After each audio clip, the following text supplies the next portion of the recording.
Intégral Placement, idée de placement. Période de taux bas, de baisse des rendements. Chacun veut bien évidemment préserver ou augmenter son capital. Quelle stratégie mener? On pose la question à Jean-Philippe Muche. Bonjour. Bonjour. Merci de nous avoir rejoints. Vous dirigez le pôle d'allocation d'actifs de Cyrus Conseil.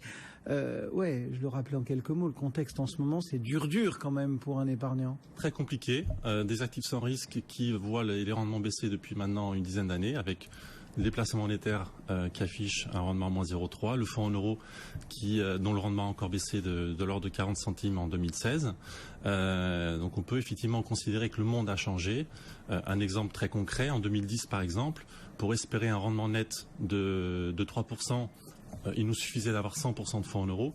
Aujourd'hui, pour espérer le même rendement, on doit, entre guillemets, avoir 40% d'actions.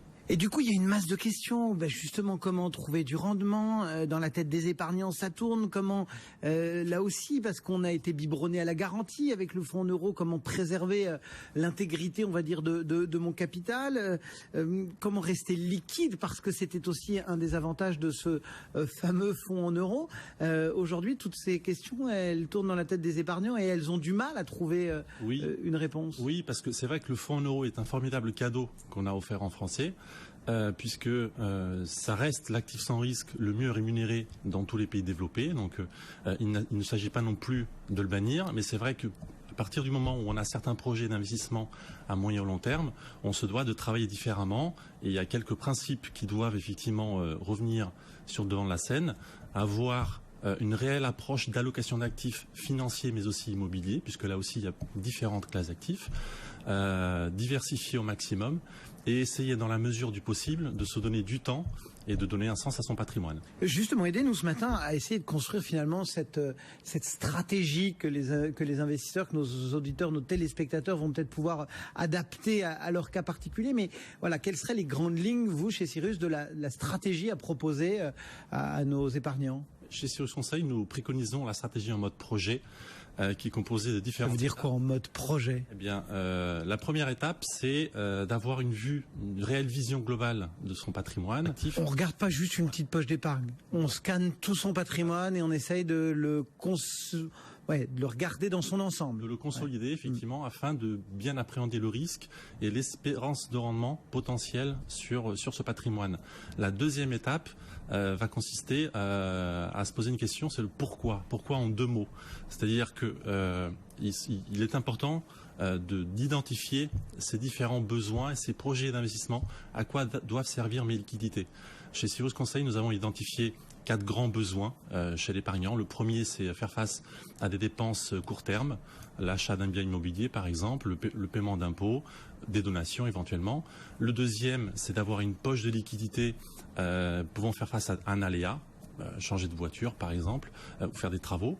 Le troisième, c'est générer des revenus complémentaires ou réguliers. Et le dernier objectif, c'est préserver son capital.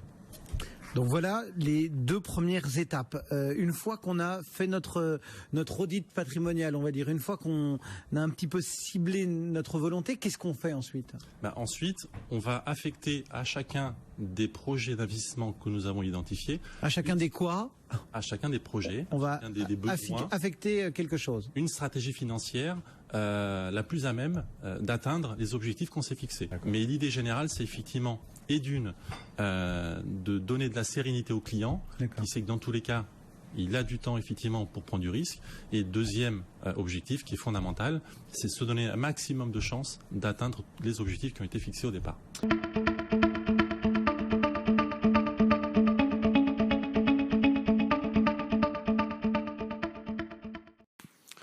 Dans l'exemple évoqué, nous proposons l'architecture suivante.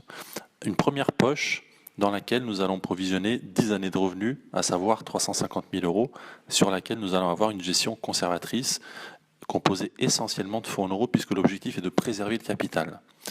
Sur la deuxième poche, dont l'objectif est de capitaliser et de valoriser le patrimoine sur le moyen long terme, nous allons avoir pour un montant de 650 000 € une allocation équilibrée, voire dynamique, composée de différentes classes d'actifs, allant de l'immobilier jusqu'au private equity, en passant par les produits structurés ou encore les fonds flexibles et dynamiques. Dans la mesure où le rendement doit être d'au moins 4,70 par an pour espérer préserver le capital. Toutes les classes d'actifs prudentes sont donc à bannir compte tenu du niveau des taux d'intérêt. Et il faudra donc effectivement adopter une démarche beaucoup plus agressive.